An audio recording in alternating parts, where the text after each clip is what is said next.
Hello everyone, it is March 14th, 2015. That's 3.14, so happy Pi Day. And to celebrate, I'm out with my round umbrella, walking the big guy, and enjoying this lovely rain here in New York City. I guess I'm glad it's not snow. And here in March 14th, given the weather we've had, it very well could have ended up the final snowfall of 2015. And we will always remember 2015 as the year of snowfall after snowfall after snowfall. None of them was really, a foot or so, but it was like, 5-6 inch snowfalls right on each other's back without enough chance for it to melt away. So it was a winter of layered snow. And so I didn't push out any of my program videos yesterday on one of my fleeting final Fridays at the 5030 Broadway office, but what I did do is produced my Google Slides deck promoting Pipulate. And I'll be ready to push that out in several ways. It will always be permanently linked in the documentation tab for people actually using Pipulate to refer to. But then I'll also have to put it right in the user interface so that it shows up on Pipulate.com. And then promote the Pipulate.com homepage, I guess, by updating the GitHub profile. And, or I guess that would be the project profile under GitHub. And a few other places. I'll probably make a video of it. That's something I was a little bit sorry I didn't get to yesterday. But now that I have PowerPoint-esque presentation, it's time that I actually give the presentation on YouTube using the same screen cam, talking head software technique that I use to make the programming videos. And it's been years since I made something like that. I tried an approximation of that while at 360i to promote the idea of internal department of entrepreneurs that are being sort of grown inside the company to be doing the wackiest of the wacky just a little bit ahead of client needs, so that when clients started thinking about those things, we could help accelerate them jumping out on the bandwagon because we're already doing it. And it was shot down, so I haven't done one of those presentations before that since probably HitTail, when I introduced HitTail to the world. And if you search on HitTail on YouTube, you can probably still find that video. It was done in Macromedia Flash in those days because I felt that the way to compel forward a story arc had to be kind of animated into a inseparable story flow, a 2D vector illustration times another dimension. So three-dimensional, but two of the dimensions being drawn pictures and the third dimension being time. So three-dimensional in that sense. Flash was that. And it was awesome. And I couldn't invest myself down that path anymore once Apple decided they were at war with Flash or Adobe or whatever that craziness was.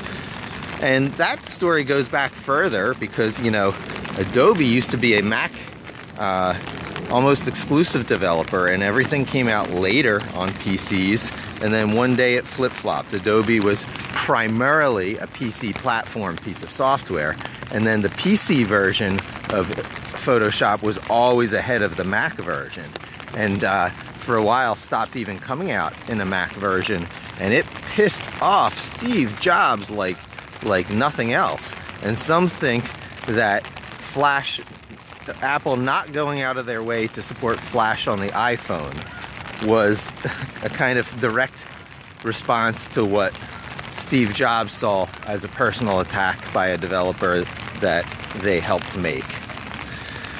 And that tangent is that I can't invest in Flash, and HTML5 really isn't up to that point yet. There is no awesome SVG animated software that is the equivalent of Flash in the free and open source community. I looked at a few different ones. Synth something, I think it might be Synth, S-Y-N-T-H. Looks pretty good, good start. Doesn't support audio, no audio track. You can't talk first and then lay down your animation awesomeness to the perfect timing. And without it, you don't have this product. So I'm waiting for the free and open source community to catch up. But while I do, I'll live in slide land. And while I'm making slides, I'll get good at Inkscape, because the two-dimensional drawing environment that sets you up to do your animation is established in the free and open source community. There is the Adobe Illustrator in the free and open source software world, and it is called Inkscape. And I used it to make my Mike Levin logo that works upside down when you flip it upside down. It's called an ambigram. I learned how to do that in college from the amazing John Langdon, the same artist as who made the reversible logos for the Illuminati and Earth, Air, Wind, and Fire for Angels and Demons. Dan Brown's big hit book. And the main star of that series of books, Robert Langdon, they call him, the inspiration for that Robert Langdon character actually is John Langdon, and he was my college professor. So that's one of my long tail celebrity connections and how it relates to my reversible logo. But what was I was saying there? Yeah, I was making some points about the tools I'm going to be using, and Inkscape is actually pretty awesome. I do highly recommend it, as is GIMP, the free and open source bitmap software that was originally billed as a kind of fill-in for Photoshop, but not really. It's not trying to be Photoshop, it's just trying to be a basic photo editor, and that is GIMP. So you got, you know, Photoshop and Illustrator, GIMP and Inkscape, and I've jumped on that bandwagon completely.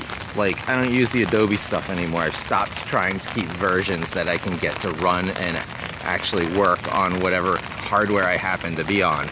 There has to be that final separation between any particular hardware being special and your brilliant work.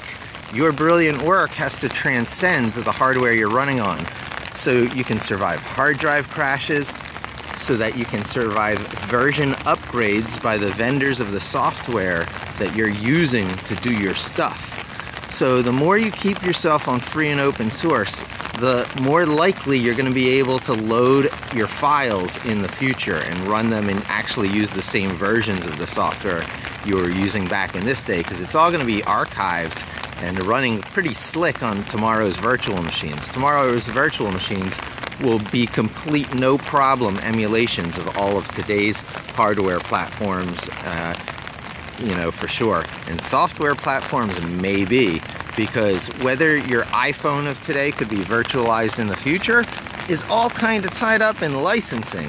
If Apple doesn't want that to be doable, a doable thing, you're stuck.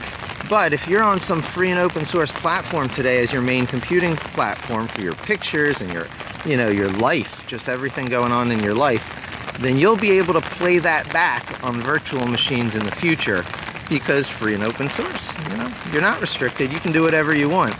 Just add big hard drives, add processing nodes. You know, it'll be a lot like, actually, of all people, Zuckerberg's, you know,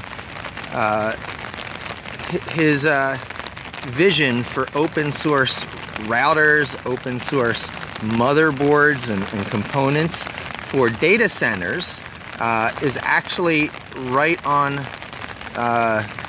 is the exact right thing. So way to go, Mark Zuckerberg. You make all components of your app everything independent, and then you have minimized your dependencies as reasonably far as you can have minimized them. Sometimes you can't go much farther and you get into traps, like Pipulate is tied to Google's GData API of today. But I'm making steps so that I can break that as soon as there's anything else that offers anything even similar to the abilities of Google Spreadsheets. I am waiting. I'm in a waiting pattern. Pipulate will move over in a second if there's anything that comes close to Google Spreadsheets plus the GData API. So anyway, I guess that's a lot of rambling there, and it just comes around to the fact that I am starting to promote Pipulate. There's going to be a presentation going up. You'll find the link on pipulate.com, and it's time to start opening a few people's eyes about a few things, and hopefully make a little movement on the internet where your code runs in this kind of time capsule, Noah's Ark, preservation of all the important work you're doing kind of way, today, tomorrow, long into the future. Kind of like legacy computing systems. That's what Levinik/Pipulate is kind of posed to become. So thanks for joining me. Hope to talk to you soon, and don't forget to subscribe.